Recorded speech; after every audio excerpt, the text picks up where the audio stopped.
It's time for today's opponent preview, and we will take a look at the Chicago Bears. They're set to play the Giants on September 14th at Soldier Field. That would be week 2 of the NFL schedule, and now we bring in Bears radio sideline reporter Mark Grote. Mark, it is so good to talk to you. Thank you so much, and I guess you can't start a conversation about the Chicago Bears without going right to the quarterback. That's the magnet of this offseason for Chicago. They bring in Nick Foles from Jacksonville. They've got the holdover in Mitch Trubisky, who did not get his option picked up.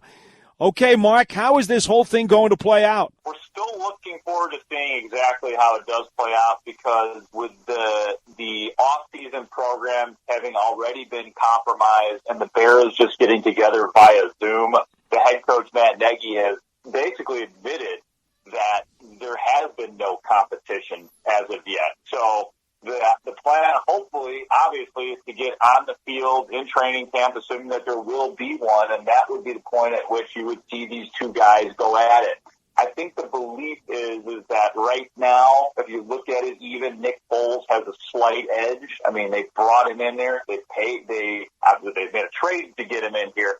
But, I mean, he was assigned that Mitchell Trubisky has not worked out the last 2 years.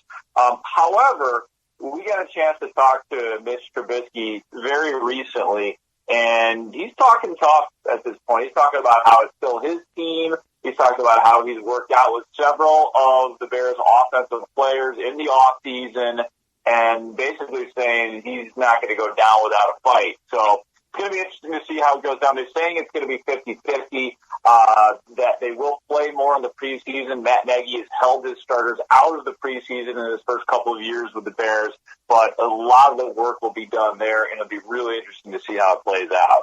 You know, it's funny because when you look at both these quarterbacks, somewhat one of them is a little bit more successful than the other, with Nick Foles winning the Super Bowl down there in Philly. You know, the Bears bring in an offensive coordinator and a quarterback coach this year that helped run the system with Nagy back when he was in Philly. So I would imagine that that's probably a big positive for Nick Foles going into this competition, because he's familiar with a lot of the offense that he's going to be given to compete with Mitch Trubisky. What do you think about that? And I honestly think that the opening day starter will be Nick Foles. But you really need two quarterbacks in the National Football League anyways. Yeah, no doubt about it. I mean, yeah, just to your last point right there. I mean, I would imagine that at some point in time, both of the quarterbacks will play this year, just because of the nature of the league. And yeah, you're talking about the two new coaches they brought in, and Jim DiFilippo, and Phil Lazor, the new offensive coordinator. And yeah, they do have ties to Nick Foles, not to mention the fact that the head coach, Matt Nagy, also has big-time ties to Nick Foles. And I think that especially with the abbreviated offseason, that's going to work in Nick Foles' favor, to have the built-in relationship with those guys, and to already look, Nick Foles knows this offense. He doesn't know the specific mechanics of, or I should say, not mechanics, but language that Matt Nagy brings in. So there's going to have to be some learning and some working through some things with Nick Foles. But I think that we could all pretty safely say that Nick Foles understands this offense. And I'm not saying that Mitchell Trubisky doesn't understand this offense. What he's had trouble doing, and it's been right out there for everybody to hear about, read about, and see, is two things. Reading defenses, which is obviously a huge part of being the quarterback, and Matt Nagy has called him out and challenged him to become a master of reading defenses. And then, once you get up to the line of scrimmage, deciding what is the best play to call at that point when you have the two different plays in your pocket and the run-pass options and setting up your offensive line. Trubisky has not been good in those particular cases. So, and then also to your point too, whereas Nick Foles is familiar with Lazor and DiFilippo, Mitchell Trubisky is not familiar with those two gentlemen. So I think that puts Mitch at a little bit of a disadvantage, and to have, again, new voices in his head after having so many voices in his head in previous years. Mark, everybody knows that a quarterback's best friend is his offensive line. And look, I may not see it the way you do, so I'm interested in your take, but I don't necessarily see a very stout offensive line. you probably, won't have one when you rank as low as the Bears did in all of the offensive statistics last season. And it doesn't look like they did a whole lot to make it a lot better this offseason. They brought in Ifedi from Seattle, but, where's the help?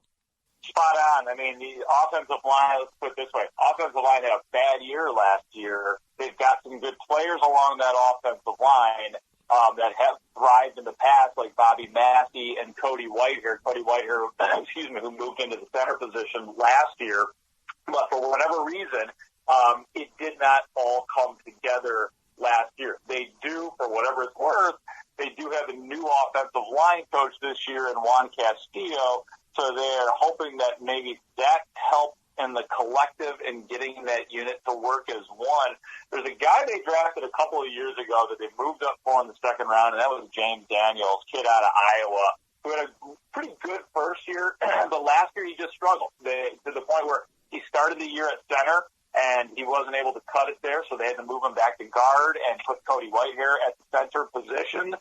I'm sorry, guys. And it just, for whatever reason, didn't work. And you mentioned Jermaine Ifedi. That's a great point there, too.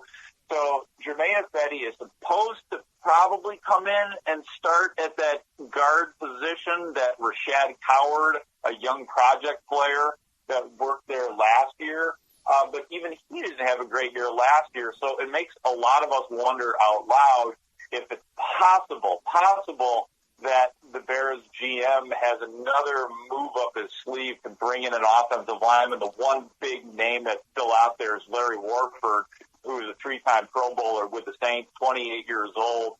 And, Ryan Pace, the Bears GM, comes from the New Orleans Saints program. He's always looked very closely into that, as many GMs and coaches are wanting to do. They'll always look at their previous team and use that as stock. And Larry Warford is available. I just wonder if it's a done deal on that Bears offensive line because, you can't have the same results that you had last year on that O-line. Well, of course, Juan Castillo is, that's a familiar name with being very close when he was in Philadelphia.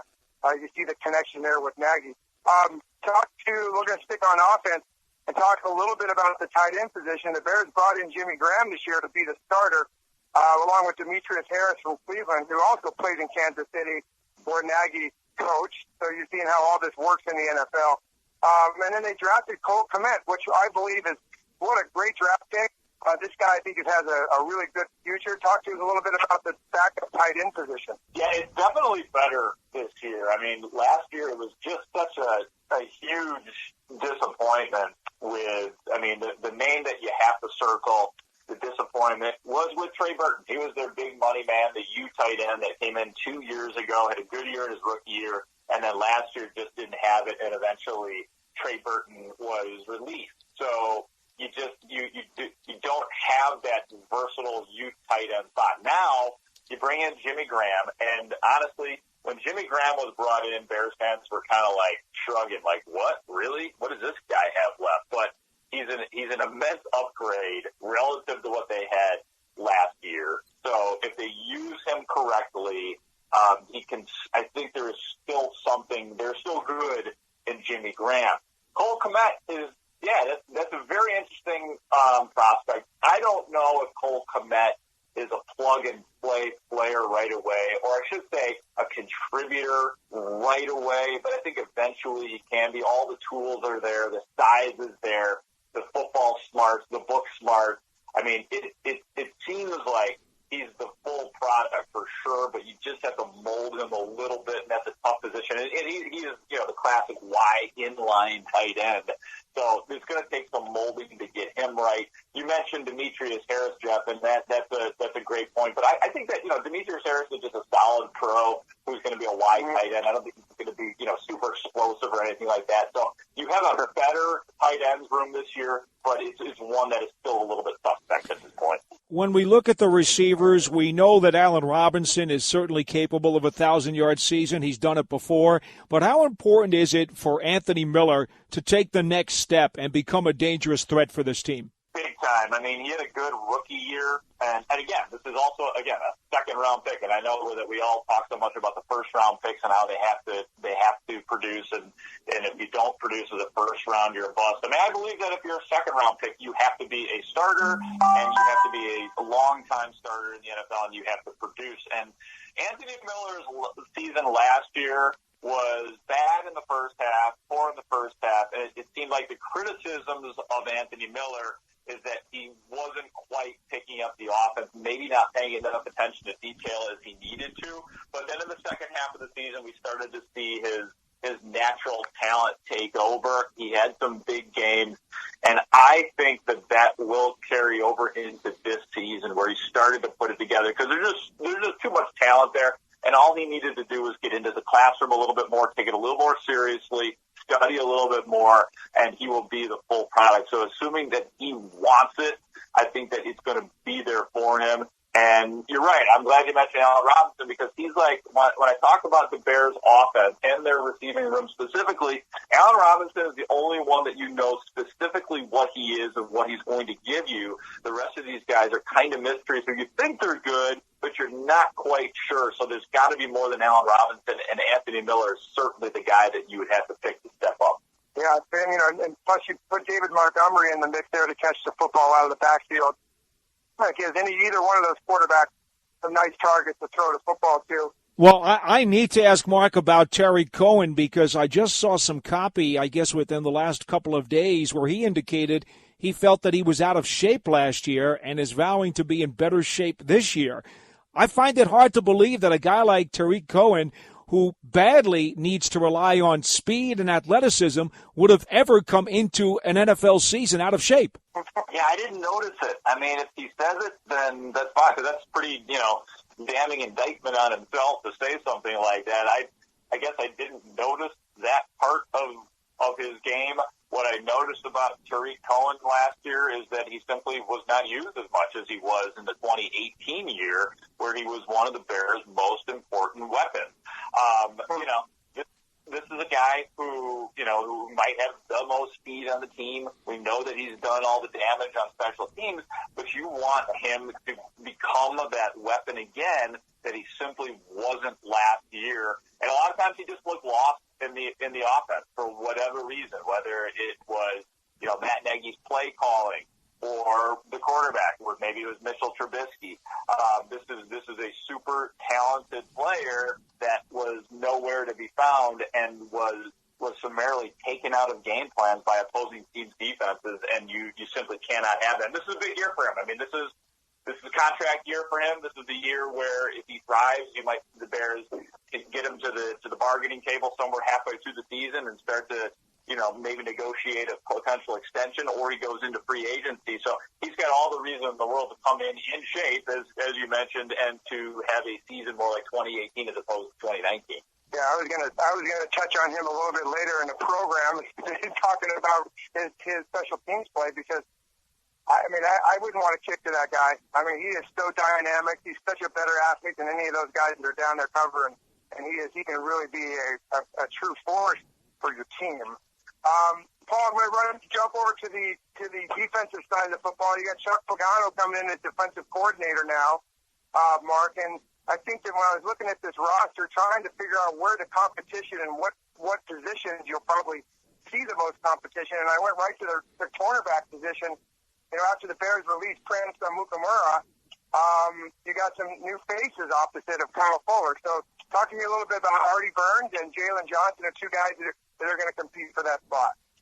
Yeah, that's going to be – we keep talking about the quarterback competition around here, but I was talking about this on my show the other day, that the cornerback and safety positions are going to be some of the most intriguing competitions on this team. Now, when they drafted Jalen Johnson, you mentioned him, a Bears second-round pick out of Utah, a guy that a lot of the scouts and the draft experts felt that if he had not been injured in college as he was because of a shoulder situation, he definitely would have been a first-round pick. So he's one of those guys, the proverbial first-round talent who got taken in the second round.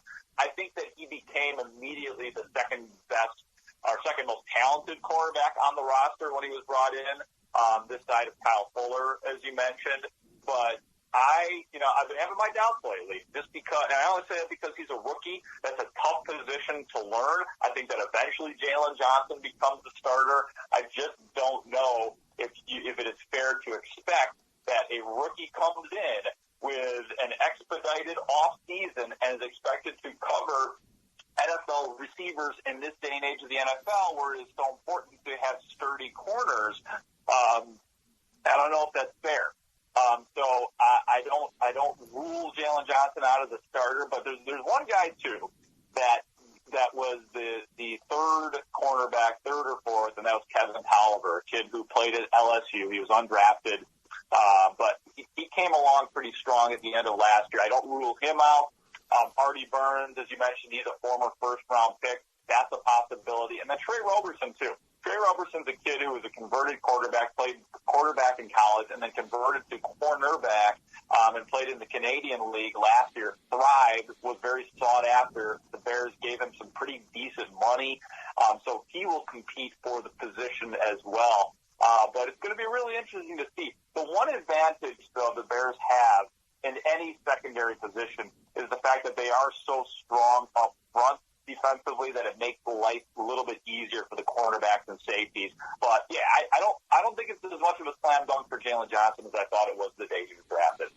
Well, the secondary is going to need some help from the pass rush. And Mark, I need to ask you about Khalil Mack, because this is a guy who the Bears spent an awful lot for in terms of trade collateral to get him from the Raiders.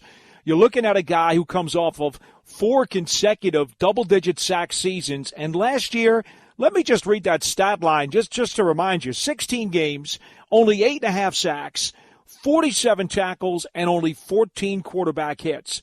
Look, I don't care how you cut it. I know he went to the Pro Bowl.